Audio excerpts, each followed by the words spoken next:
Okay, Math 113, vectors and the dot product. So this is section 6.6 and 6.7 in the book that's available on my math lab. So what is a vector?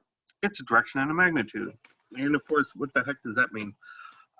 So if we pick 2 points in the plane, call them A and B, like in the picture below, the vector from A to B is the change in X and the change in Y. So a vector is 2 numbers, like a point where we think of going from the tail, which is A, this is the tail, to the tip. So this is the vector U, usually put a little arrow over it. So the vector below, this is my change in X, this is my change in Y. So the vector U is 7 minus 1 equals 6, and then 2 minus 4 equals minus 2. And so that's my vector, right? And it's a lot like the diagram that you use for finding slope, right? If you wanted the slope of this line, it would be minus 2 divided by 6. And so we think of a vector as having a direction and a length. Because it's a line segment, it's got a length. And because it's angled, because of the numbers, it has a direction. So when are 2 arrows equal? 2 vectors, I should have called them that. When are 2 vectors equal? I think of them as arrows. If they have the same length and direction. So here are 4 vectors. Which 2 are equal? What are the magnitudes of each? How do you tell the direction? So U, for example, that's this vector. 2 units right, 2 units up. So U is the vector 2, 2. And I use angled brackets here so that I know that I'm dealing with vectors and not with points. U, V, what's the vector V? V is 1, 2, 3 units right and 1 unit down. So it's 3 minus 1. TUVW is 3 units right and 1 unit down. So it's minus 1. And A is 3 units left and 1 unit up. So it's minus 3, 1. So those are our vectors. And you can tell that these 2 are equal because they have the same numbers. A is not equal to V and U, but it's parallel to it. It just points in the opposite direction. So what are the magnitudes of each? The magnitude of a vector is just how long it is.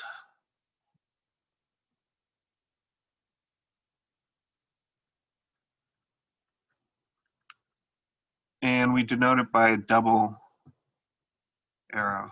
And how do you find the magnitude of a, not a double arrow, a double absolute value bar? How do you tell the magnitude of a vector? Well, it's just the Pythagoras' theorem. This is 2, this is 2. So 2 squared plus 2 squared is 8. So the length there is square root of 8. Likewise, V, magnitude of V is the same thing as magnitude of W because they're the same vector. And that's going to be 9 plus 1 square root, which equals 10.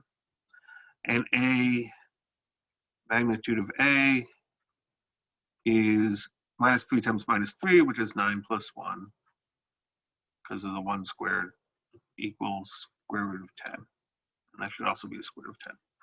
So magnitude is just Pythagoras' rule. How do you tell direction? Direction is told basically by thinking about the angle that it makes with the positive x-axis. So this angle, that angle, the angle down, the angle down there. And if you have 2 vectors have the same angle, then you know that they are the same angle and the same length, and then you know they're the same vector. And what we know about an angle like this, we know that its tangent is given by this divided by that, right? Tangent is opposite over adjacent. So one way to tell the direction is to look at the ratio of these things, which would be looking at the slope of that vector. So does it matter where we put the tail? No, 2 vectors being equal just means they have the same direction and length, or the same numbers, 3 and minus 1, 3 and minus 1. Where they are on the plane doesn't matter. We often draw vectors so that the tail is actually at the origin. As a note, the first number is called the x component. It's how much you go left or right.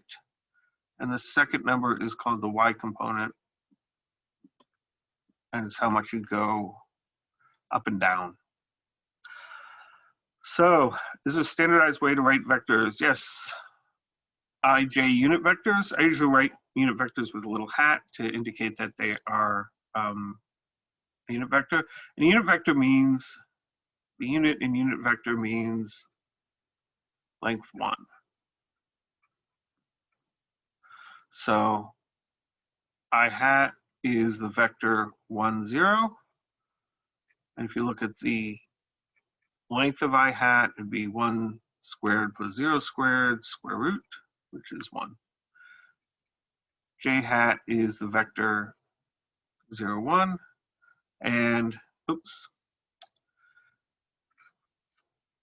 didn't want the absolute value bars there, 0, 1. And likewise, the length of J hat is 1.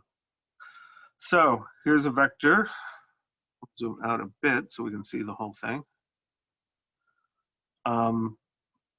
Here's I hat. It's a vector of length 1 that points in the x direction. J hat is a vector of length 1 that points in the y direction. So this vector, you can think of it being composed of 2 vectors. One is the vector 2i, right, which is 2 times the vector I. So this is vector in the same direction, but twice as long. And then plus 4j.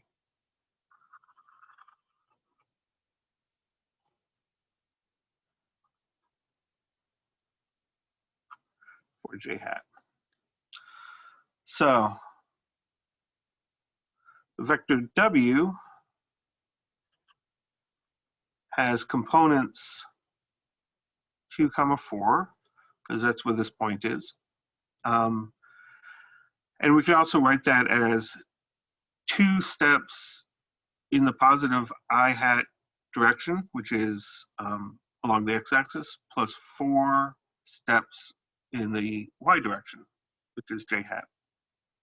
So think of I hat and j hat as giving you in the x direction, in the y direction, and then you just multiply by various numbers.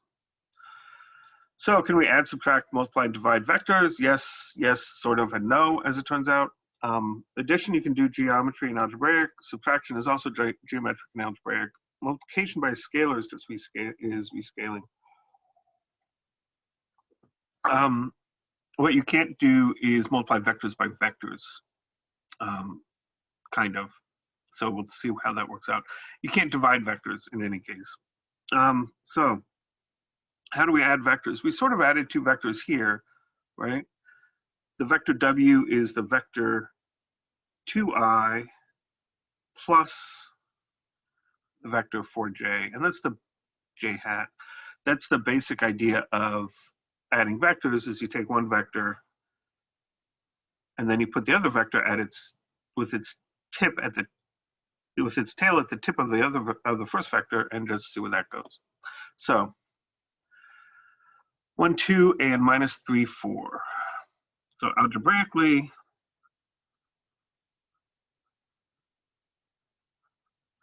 we just add the components.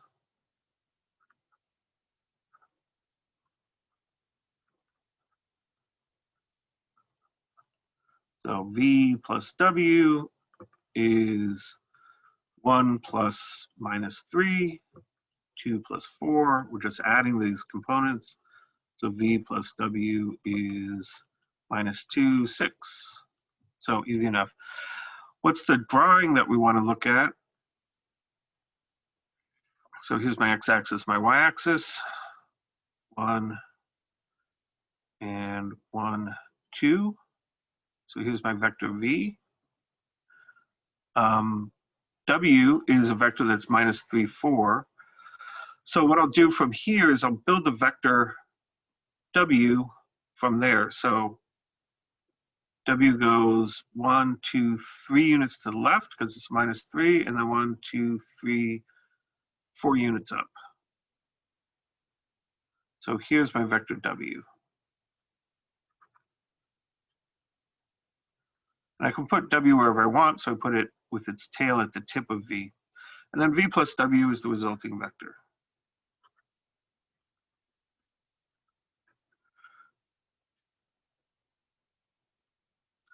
So we go 1 unit right and 2 units up, and from there we go 3 units left and 4 units up, and the resulting vector is V plus W. Algebraically, you just add them together.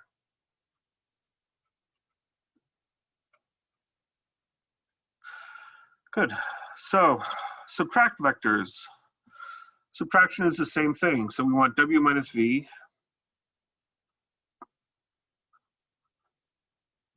is minus 3I hat plus 2J hat minus 2I hat minus 4J hat.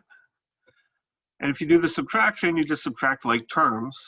So minus 3I minus 2I is minus 5I hat. 2J minus 4J is minus 2J. Right, but again, it's still the same sort of thing. We're just subtracting the components. My X component here is labeled with an I, my Y component is labeled with a J, and you just do that kind of subtraction. So what about subtraction for vectors is a little bit trickier. So if we want W minus V, put a little note here. W minus V, we'll call the result of that equal to U. So U is this vector. What that means is that W is equal to V plus U. So we'll draw the vector V, which is 1, 2, 1, 2, 3, 4. So right 2, down 4 is my vector V. The vector W is 1, 2, 3, left 3, and up 2.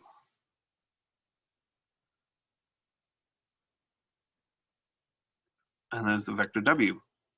And I want the subtraction of them, and I probably shouldn't have had them in opposite quadrants like that, but that's okay. So the subtraction of these two is, if this is V here, and that's W, the subtraction of them should be, right, the vector U, should be the thing that you add to V to get to W. So this is U equals W minus V. So if I take V plus U, I get W. But the idea then is, if I have two vectors, let me draw them out here like this. If this is U, if this is V, this is W, then W minus V is the vector that goes from V to W. Okay, so a scalar is a number that's just used to rescale a vector, and rescaling it just makes it longer or shorter. So multiplying a vector by a scalar just changes the length of the vector. If you have a negative scalar, you flip its direction. So if we think of the vector V equals 2I minus 4J, so components are X equals 2, 1, 2, 3, 4 is J. So there's my vector V. So 2I minus 4J, X component, Y component. Multiplying by the scalar 2, 2V equals 4I hat minus 4 minus 8J hat. And what that does is it doesn't change the ratio between the two vectors, the two components, right? The slope still is 4 over 2 is minus 2. The slope here is still minus 8 over 4. So it's still this line segment. It's just now twice as long.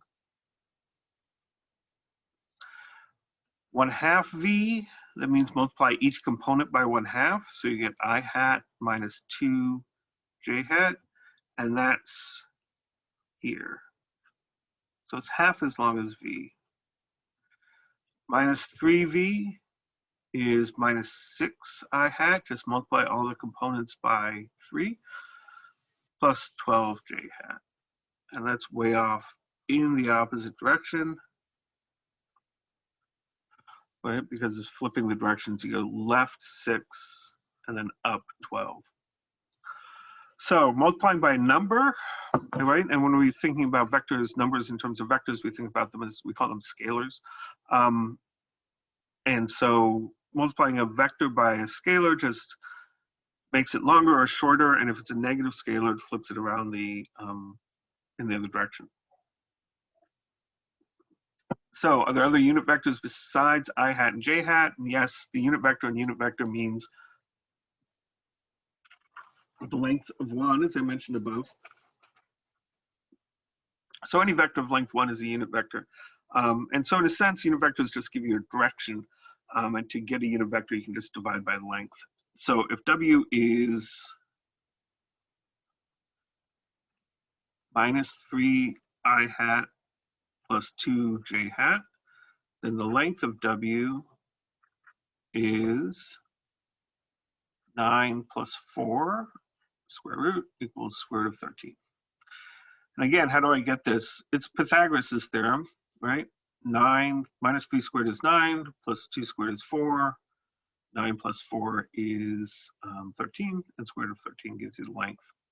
So we'll define W hat to be W divided by its length.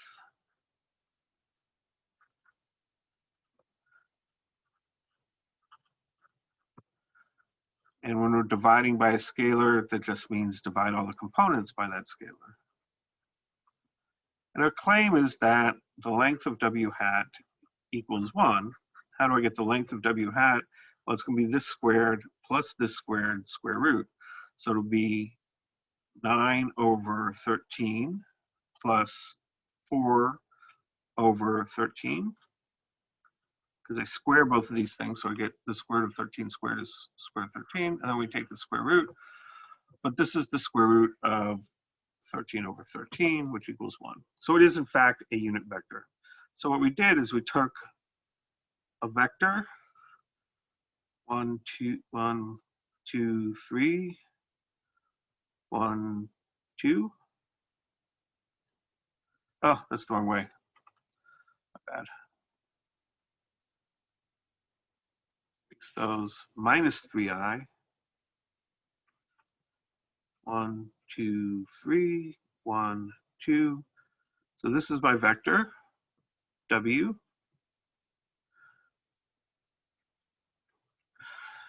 Note that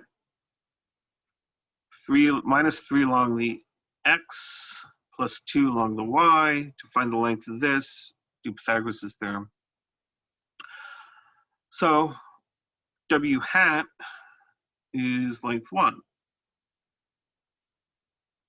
And so W hat would be in there.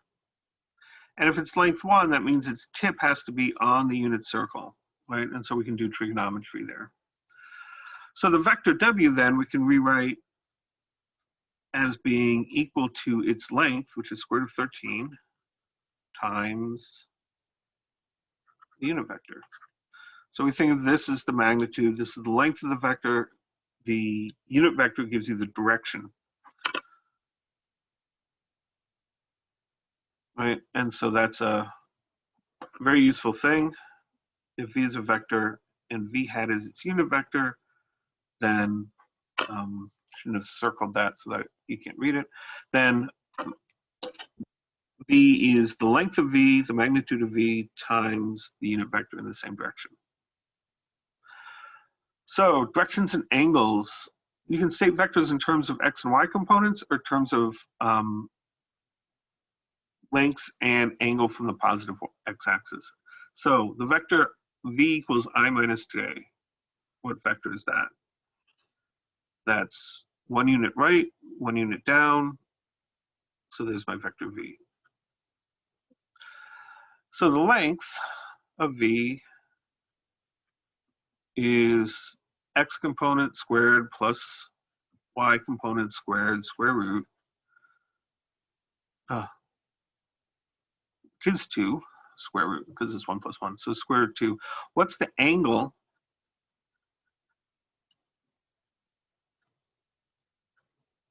Right?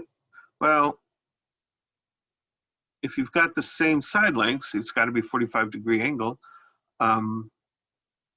in the unit circle. And so you can say that this is a vector of length square root of 2 at an angle of minus 45 degrees to the x-axis. That's what this angle is. Or you could say that it's angle all the way around, and that's 325 degrees. So there's always this problem with angles in that they repeat in a way, so you can have multiple different angles for a particular thing. But we always measure the angle from the positive x-axis, like we've been doing all semester.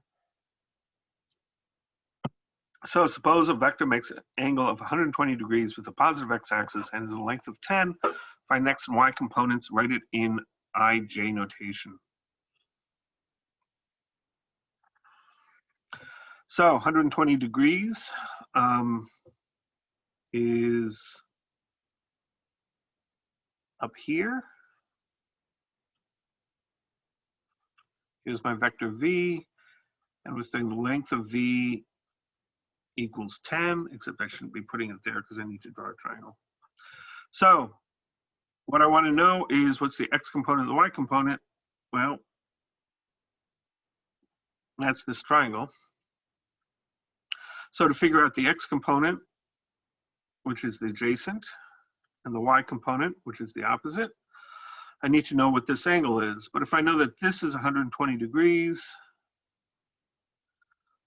and this whole thing is from x-axis to positive x-axis to negative x-axis is 180 degrees, and this has to be 60 degrees in here. Great. So what is the triangle that we have? 60 degrees, length of 10. So adjacent is 1/2 times 10, and opposite is going to be square root of 3 over 2 times 10. And we know that because when we have our basic 30, 60, 90 triangle, if this is 1, then that's 1/2, and this is square root of 3 over 2. So if we multiply, we just make the triangle 10 times bigger, we'll get 10 here, but then we have to multiply 10 by there and there. Okay, so x component is -5. You have to remember that we're going in the minus negative x direction. Y component is 5 square root of 3. So what's my vector? V in component notation is -5, 5 square root of 3. In ij notation, it's -5 in the x direction plus 5 square root of 3 in the y direction.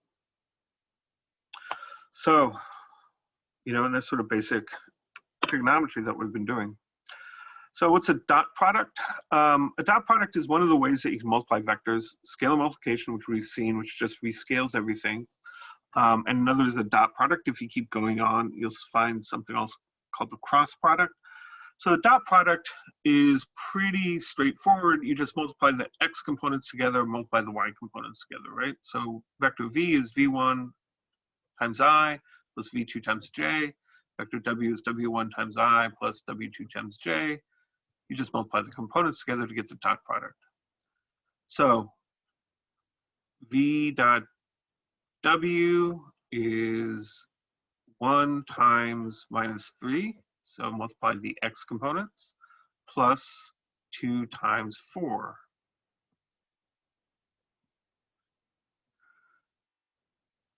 Is 5. So pretty straightforward. One thing to keep in mind about the unit vectors I and j, I hat dot I hat is, well, let's actually write down the definitions first. I hat has components 1 and 0. J hat has components 0 and 1. So I hat dot I hat is 1 times 1 plus 0 times 0 equals 1. J hat dot j hat is 0 times 0, right? The x components times itself, plus 1 times 1 equals 1.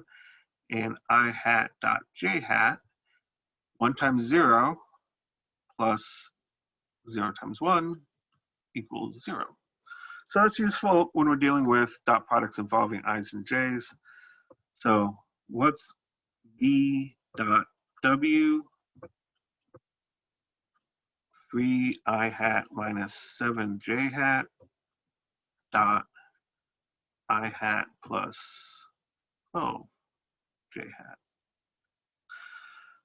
Oh, let me also point out that this is equal to j dot I hat because j is x component 0, y component 1, I is x component 1, y component 0.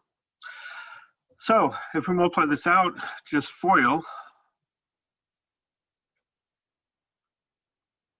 right? Subtraction and multiplication. So what do we get? We get 3 I hat dot I hat. That's first. Outer is 3 I hat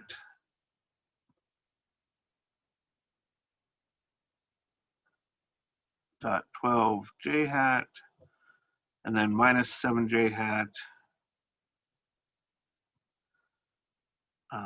dot I hat, and then finally minus 7 j hat dot 12 j hat.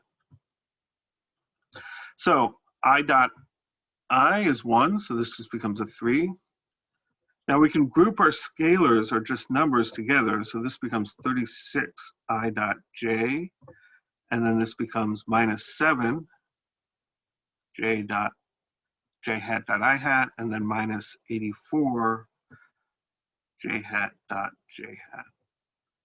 But this is 0, and that is 0. So we get 3 minus 84 j hat dot j hat, but j hat dot j hat is 1, so minus 81.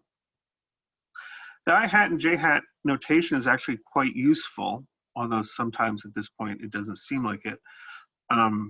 We could also do this as v equals 3 minus 7, w equals 1, 12, and so that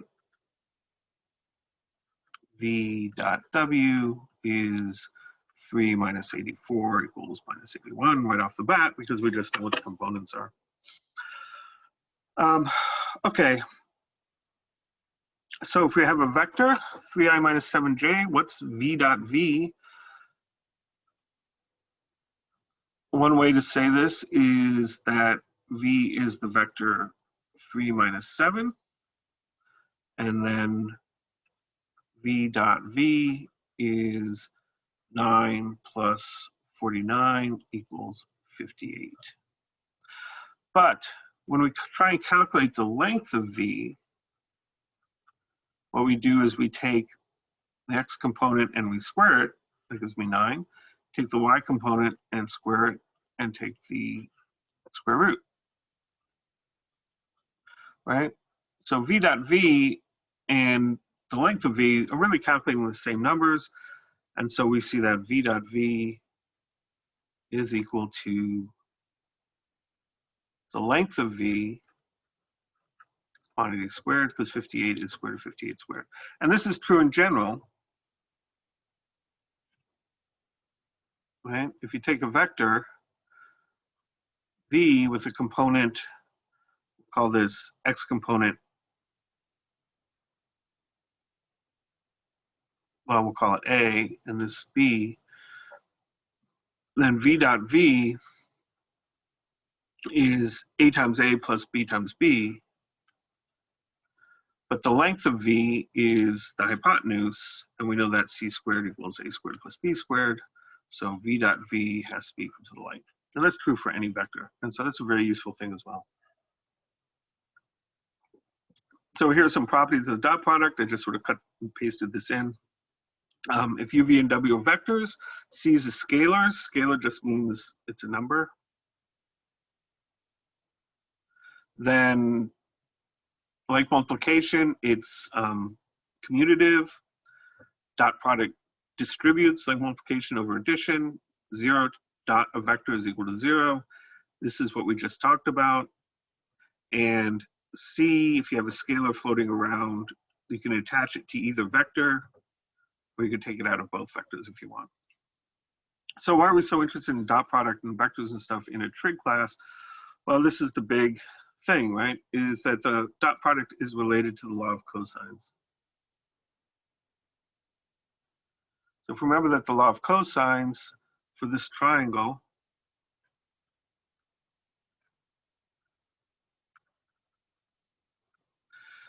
on the right is c squared equals a squared plus b squared minus 2ab cosine theta. So that's for this triangle. That's the law of cosines. Oh, not cosine theta. It should be cosine c.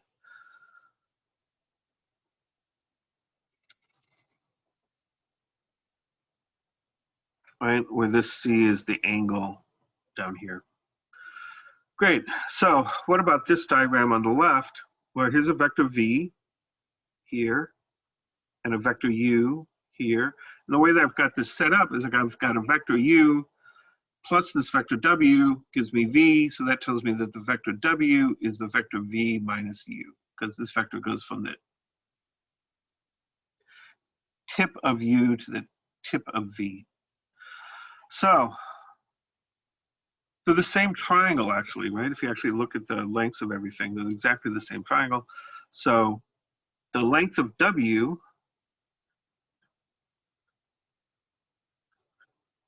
is squared is w dot w, but that's v minus u dot v minus u, and we can FOIL this out the same way we usually FOIL out things that look like this. We get v dot v minus u dot v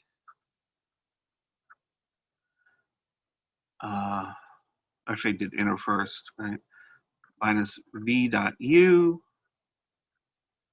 plus u's have tails, u dot u.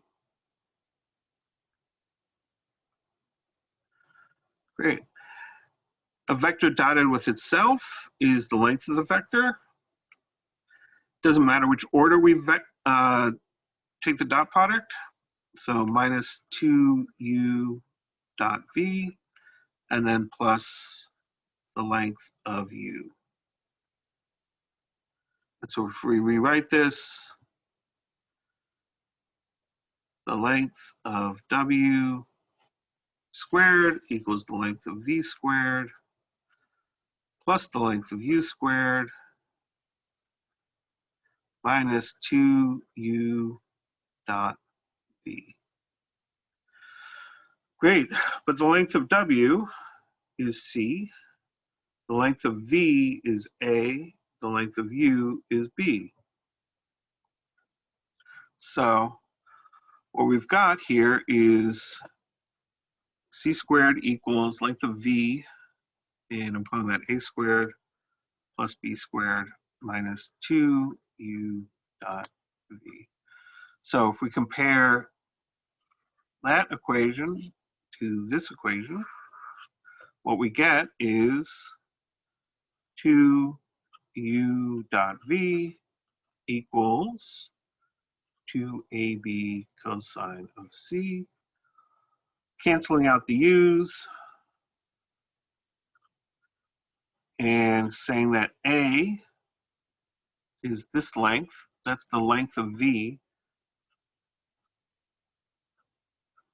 and that b is this length, that's the length of u, and that c is the same thing as this angle t. That is the angle between the two vectors. So we can find, the dot product allows us to find the angle between two vectors because the dot product of the difference between two vectors is essentially the law of cosines. And that makes using the law of cosines a little bit easier sometimes. Note that what comes out here, if t is 90 degrees, then u dot v equals 0. And if u dot v equals 0, then t equals 90 degrees, or some multiple, or minus 90, or 360 plus 90, unless one of these two vectors is 0. So if these two neither of these two vectors is 0, then we get this. So if we scroll back up to look at I and j, I dot j, right? If you think of those two vectors, they are perpendicular to each other, right? So the angle between them is 90 degrees, so the dot product has to be 0. Okay, so how do we find the angle between these two vectors? Well, we know that u dot v equals, oh, this 2 got canceled out, didn't it?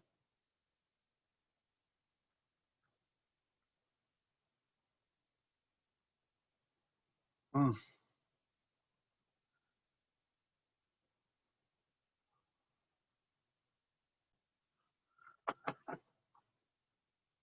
Yeah, so this 2 actually should not be there.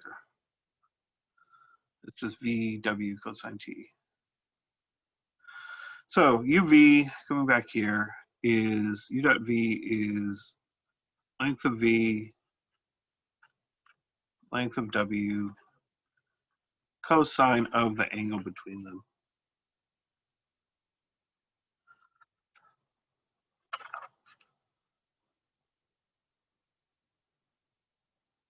So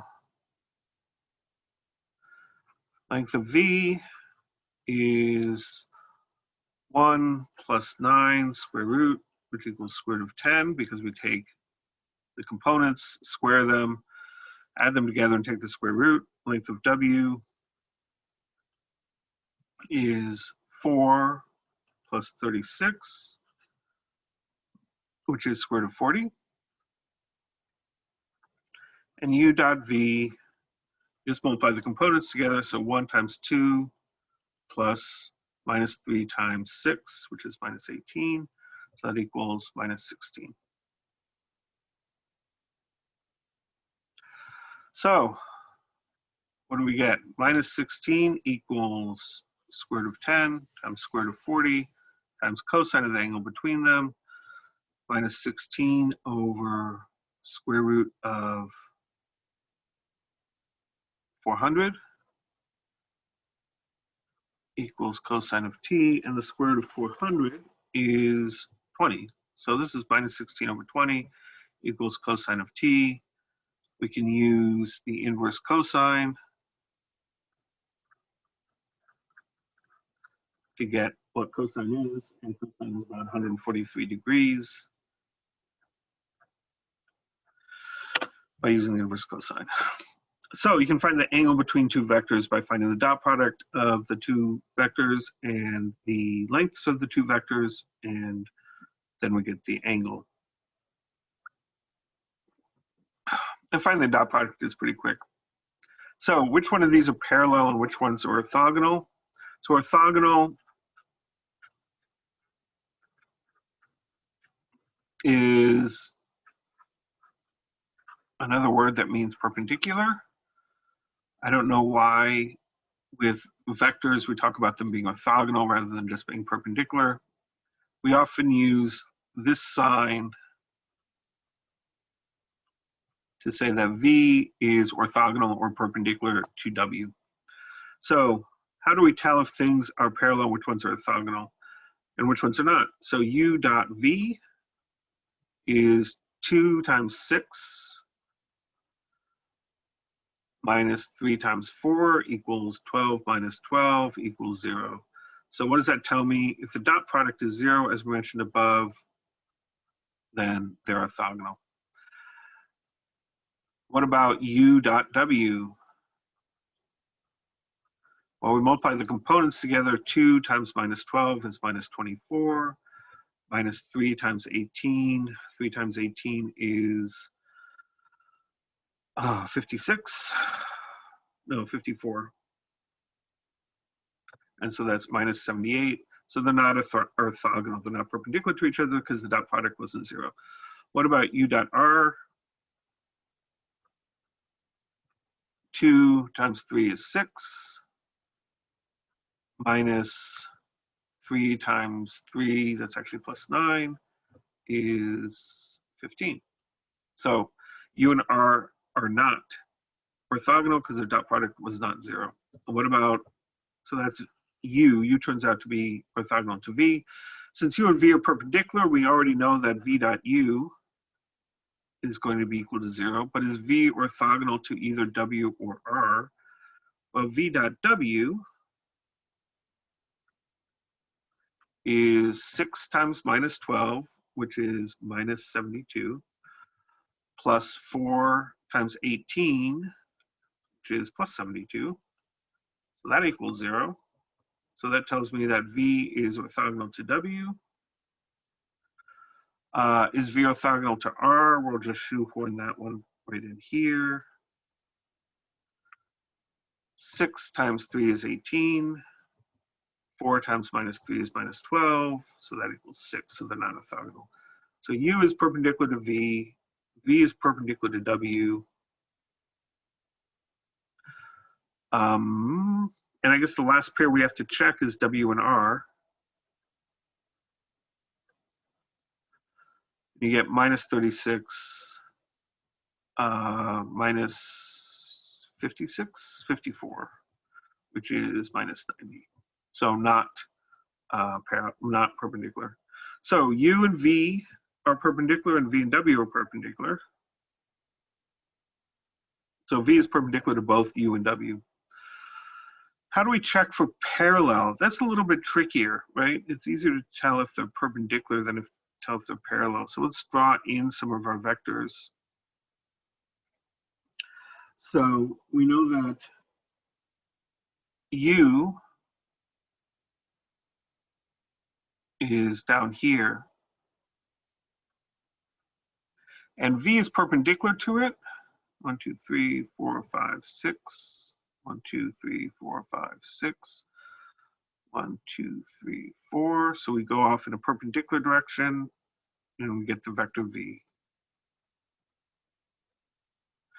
Since v is perpendicular to both u and w, w has to lie on the same line as u. And in fact, if we put in w, it goes way out that way. So w and u are actually parallel because they're both perpendicular to the same vector. R is 3i minus 3j. So 1, 2, 3, 1, 2, 3 is down here. And that's not perpendicular parallel to anything. So u and w are parallel. And what that means is that they lie on the same line. And so the nice thing about what vectors do is they actually allow you to calculate the slope of the line. So if we look at w, right, rise over run, you'd get 18 over minus 12, which is minus 3 divided by 6, minus 3 halves. And if we're looking for the slope for u, right, you get minus 3 halves, right, because change in y over change in x. So these things are parallel, but they don't point in the same direction. Even though they have the same slope, they don't point in the same direction. And in fact, if you take u and you multiply it by minus 3, you get v. So to test parallelness is a little bit tricky. You can either find a vector that both vectors are perpendicular to, or you can look at the slopes. And the components, right, come from the slope diagram, change in y over change in x. Okay, projection of vector onto another vector. How do I find that? So if two vectors are neither perpendicular nor parallel, we can break one of them down into sum of two vectors, one parallel, one perpendicular to the other vector. So here's u, and here's v. They're not parallel, they're not perpendicular. So we want to find the projection of u onto v and also the perpendicular component. So I want to take this vector u, and I want to draw a perpendicular line here. So this is 90 degrees. And then I want to say this vector plus this vector gives me u. This vector, which I'll call the adjacent vector, and this vector, which I call the opposite vector, and this is the vector t. So this vector, the adjacent vector, this is what's called the projection onto v, so a little subscript v of u. And the opposite vector is u minus the projection onto v of u. I think of them as adjacent and opposite vectors because, you know, it's a right triangle, and so we can figure these things out. So adjacent, what's the length of that? Let me check my notes real quick. Example 15. Okay. So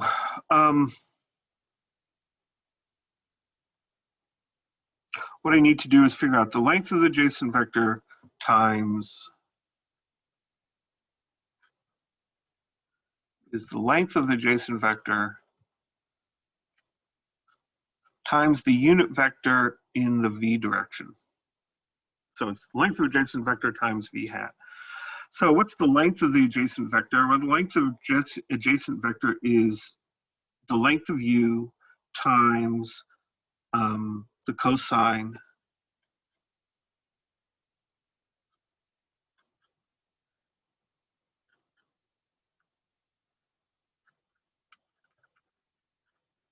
of the angle between the two vectors. But we know the angle between the two vectors is related to the dot product. So also, we know that u dot v is equal to the length of v times the length of u times cosine of t. But this, that's just the length of the adjacent vector. So u dot v over the length of v is in fact the length of the adjacent vector. So that's not too hard to calculate. U dot v is 6 times 7, which is 42, plus 4 times minus 1, minus 4, over the length of v, and the length of v is going to be 49 plus 1 square root. So that's 38 over square root of 50. So that's the length of the adjacent vector. The unit vector v is the length of v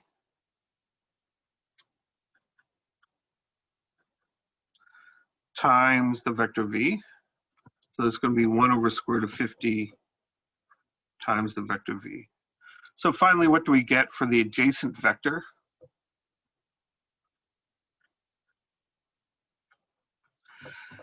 It's the length, 38 over square root of 50, times the unit vector. That's not a dot, that's just a times. 1 over square root of 50 times v. That's one of the problems with the dot product. It looks so much like just multiplication. I suppose I should just put these things in parentheses. And so that becomes 38 over 50 times v. We know the components of v, right? 7 and minus j. 38 over 50 is 0.76. So adjacent vector, if you actually play that out, is going to be 0.76 times v, because 38 over 50 is 0.76. And if we rewrite that in x components and y components, it becomes 5.32 I minus 0.76j. So now we know what the adjacent is. How do we find the opposite? Opposite is u minus adjacent. And we know what u is, right? U is 6 and 4. So it's 6i plus 4j minus 5.32i plus 0.76j. Remember that when we're subtracting off the adjacent, the minus sign has to distribute to both terms. That makes this one a minus and this one a plus. And so that gives me a 0.68i plus 4.76j. And so now I know my opposite and my adjacent vectors. So what's the formula that we got? Projection of V onto U. The formula is U dot V over the length of V times V over the length of V, which is U dot V over the length of V squared times V. But this part is the length of the projection. It's the length of the adjacent. It's cosine t times the length of U. And then this is the unit vector in the direction of V. Okay. So force diagrams, we've talked about forces a little bit in class. So they have a direction and magnitude. Often we want to sum forces or want to break forces into parallel and perpendicular components. So what do we do with some of these notations here? Okay, so an object is subject to two forces, a 30 Newton force pulling the object north 30 degrees west, and a 50 Newton force pulling the object south 60 degrees east. What's the resulting force? Find its magnitude and direction. So let's draw a picture. And here we'll label this as north, east, west, south. These are bearings. North 30 degree west means 30 degrees west of north. So 30 degrees, length is 30.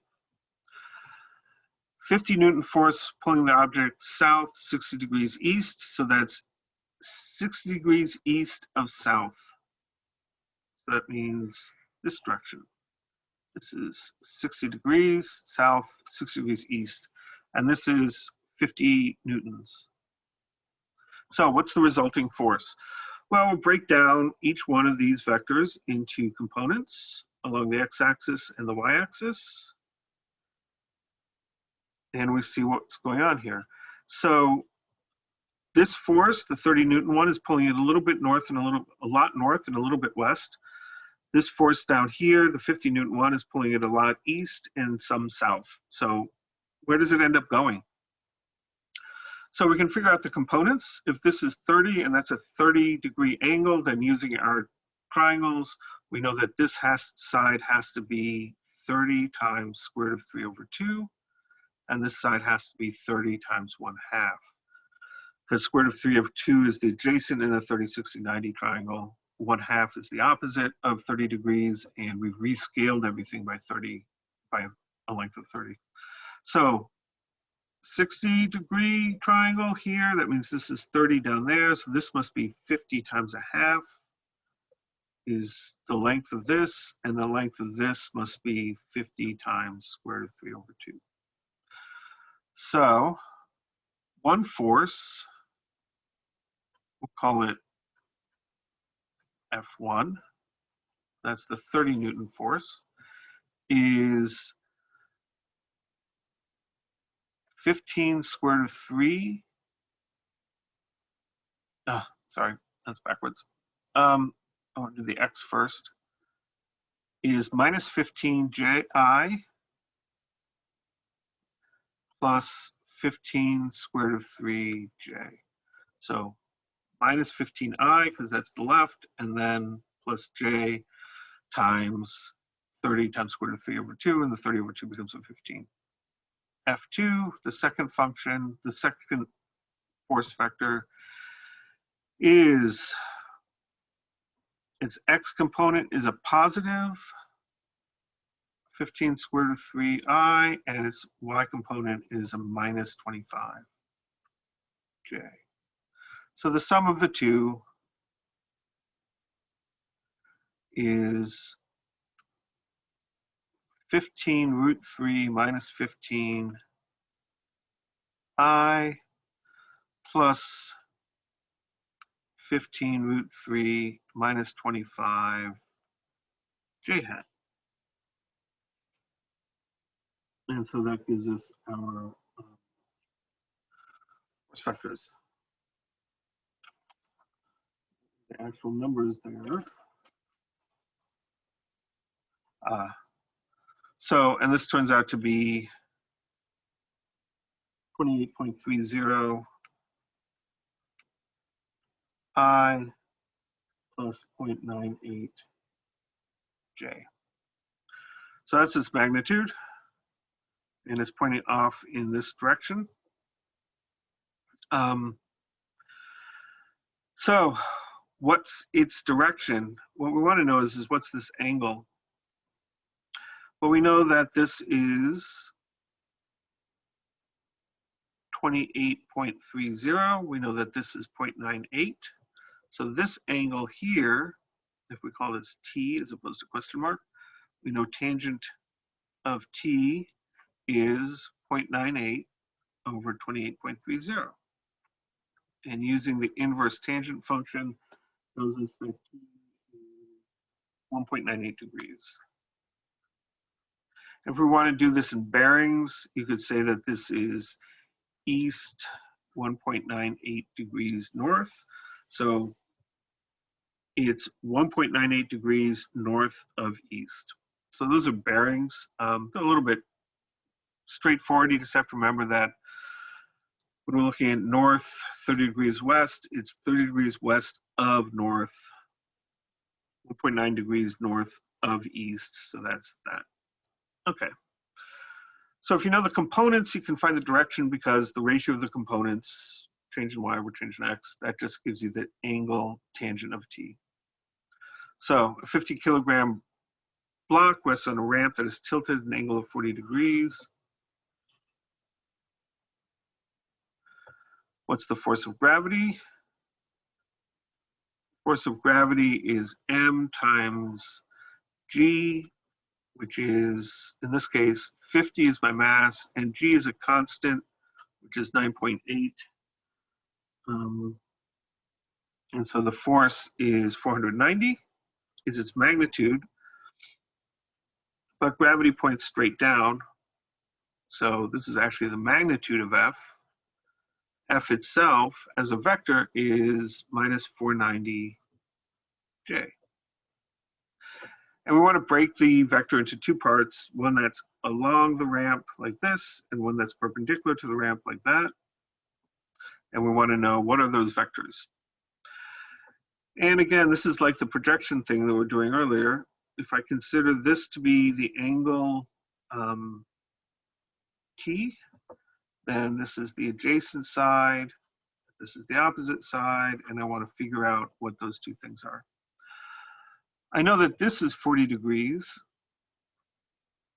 so redrawing the picture just to figure out the proper angles, what I've got is my vector f is pointing down. I know that's 40 degrees. I know that's a right angle, so this must be 60 degrees. No, not 60 degrees, 50 degrees.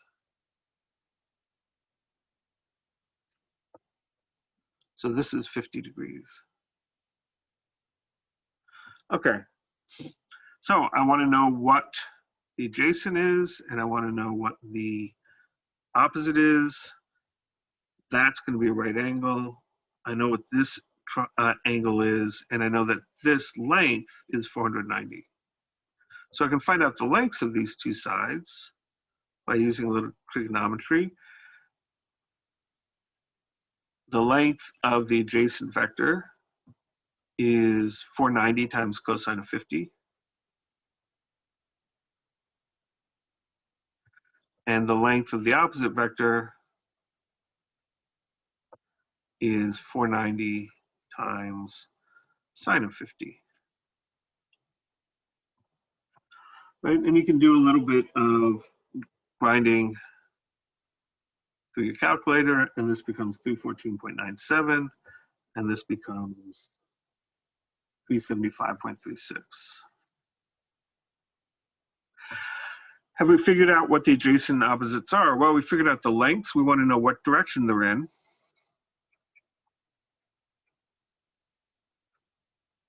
And that means that we have our ramp. And at this point, we can put in an x coordinate and a y coordinate. There's I hat, there's j hat. And what we want is, what's the unit vector that points down along the ramp or up along the ramp, because that's the direction that the adjacent is going.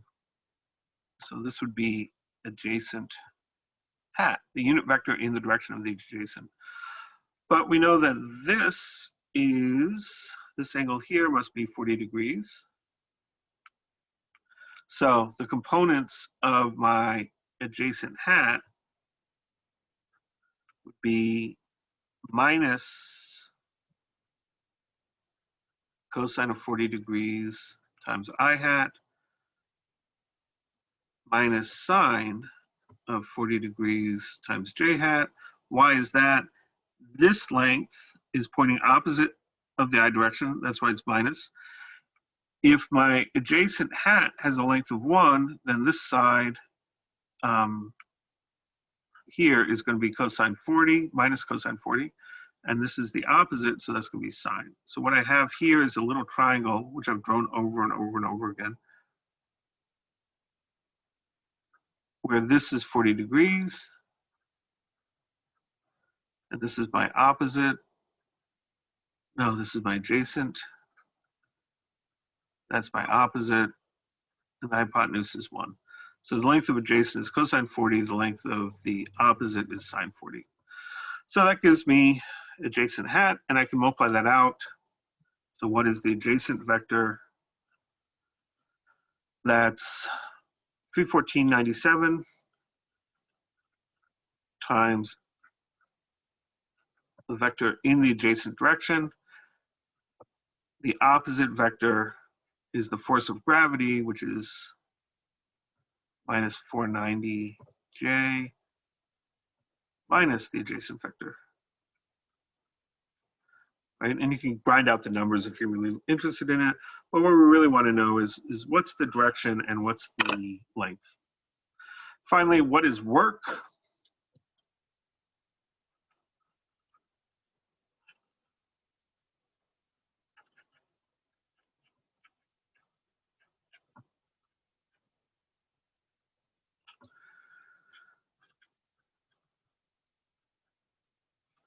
Work is force in the direction of motion times distance. So we have a 50 kilogram block to be pulled 10 meters along the floor. Here's our block, 50 kilograms, a force of 20 newtons at an angle of 45 degrees.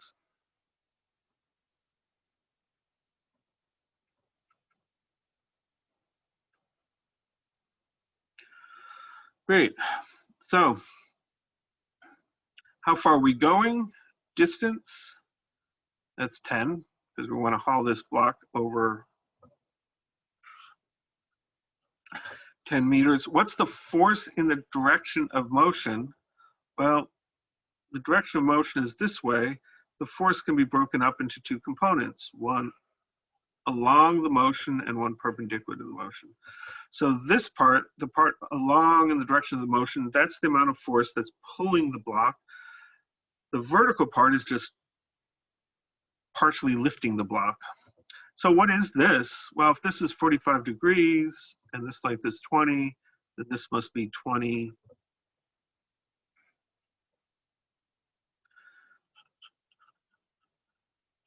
We'll write it up formally. The magnitude of the adjacent is 20 over square root of 2, because cosine of 45 degrees is square root of 2. So what's the work done? It's the force in the direction of motion, which is 20 over square root of 2, that's here, times how far you pulled it.